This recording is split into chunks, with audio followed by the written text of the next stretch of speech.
didn't meet God at church. I met him on the floor of my living room when my world tilted so violently that I couldn't tell my up from down, and all I wanted was to stop the spinning. I met God when my knees hit the ground and the weight of life pressed heavy on my chest, when I cried out from a place deeper than words, begging for stillness and for peace.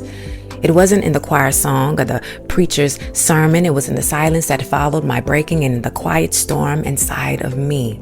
God's voice came like a whisper, not to pull me back, but to push me forward, to nudge me into spaces I had long resisted, spaces I was afraid to dwell in. It was in the gentle urging, that challenge to move, where I had fought so long to be still, that I truly felt his presence. I didn't meet God among the crowd or the hymns sung by others. I met him in the places where no one else could see me, where only he and I existed, where my vulnerability was laid bare, raw, and unfiltered.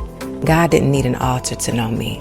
He knew me in my mess, in my doubt, in my restlessness, in my search for meaning. He didn't need a congregation to validate his presence. He met me in the cracks of my own spirit, where I had always been afraid to look too closely. It was in those intimate moments where the noise of the world faded away and my heart opened just enough to let him in, that I realized God was never waiting on me in a building.